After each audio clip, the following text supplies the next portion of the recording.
And everybody did the best they could. And some things we suspected were less than perfect.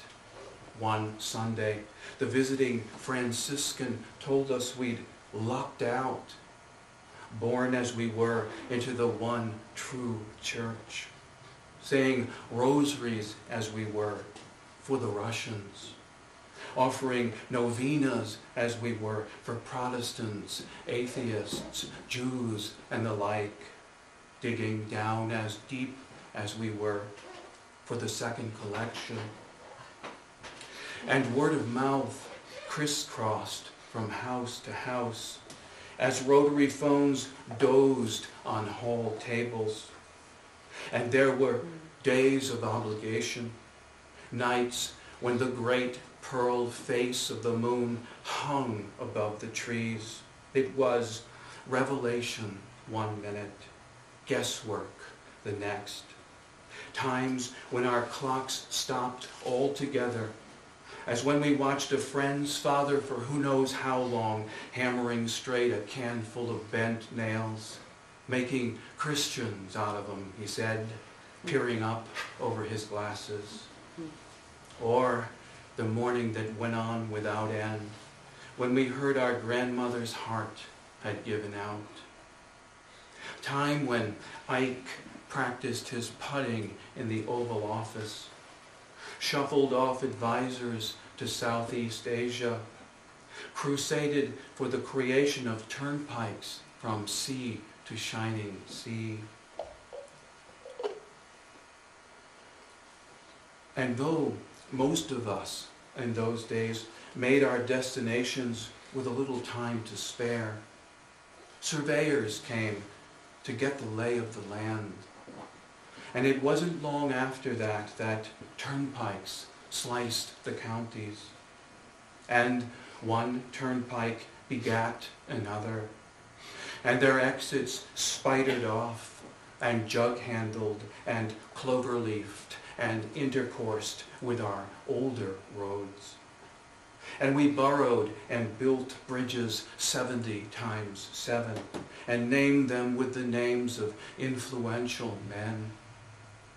And not without our hopes, we went out far on our new roads, cruising the arteries and connectors. And we drove more as the crow flew. John the 23rd, our new Peter of Rome, conclaved his cardinals. Together they hemmed and hawed, but somehow in the end divined God's intentions for the rest of us. And speaking in his absence, they mandated that altars rotate and that mea culpas and dominus vobiscums be spoken in the local tongue. And soon from the pews, parishioners cleared their throats, and priest and flock were face to face, and together they traded holy vernaculars. Some souls fingered beads during the new guitar mass and muttered rosaries for dear life, but most queued up and took the bread and sipped the cup. And all at once, women were released from covering their heads, and Fridays were emancipated from fish. And it wasn't long after that that rotary phones begat touch tone.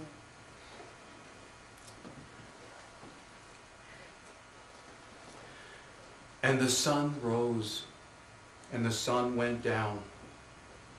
And the news in those days was not all bad, though as turnpikes sliced the counties, so they slit the cities, and stores drained out into the fields and called themselves plazas, shopping centers, gallerias, malls, and turnpikes called themselves interstates, highways, parkways, expressways, beltways, throughways, even sometimes freeways. And the sons of men rode in the driver's seat, and, like their forefathers, made the most of their assumptions. Around this time, some of the boulevards, parks, stadiums, and the like were christened with the initials of assassinated males. Around this time, the attack in the Gulf of Tonkin was concocted. Ladybird chirps keep America beautiful, and crusades coast to coast against billboards and turnpike trash. Mertens, shocked to kingdom come in a bathtub in Bangkok, too curious for his own good, some church fathers murmur. Napalm scorches the fields, torches the hooches. A killer dust drifts down, death misting the jungles and the rivers. On the news, we see monks in flames, bags swollen with corpses, boxes draped with flags. That summer, before sophomore year, in the swelter of the basement of the brick block-long velvet factory, a fixture forever in our town about to slam shut and head south 1,000 miles, I dunk and hoist reels of expensive fabric in the stink and steam of the dye room. And Steve McQueen squeals the streets of San Francisco. NASA shoots the moon light years ahead of the Russians. And in a marinated field in upstate New York, Santana scalds a long version of Soul Sacrifice, and the band hammers home the weight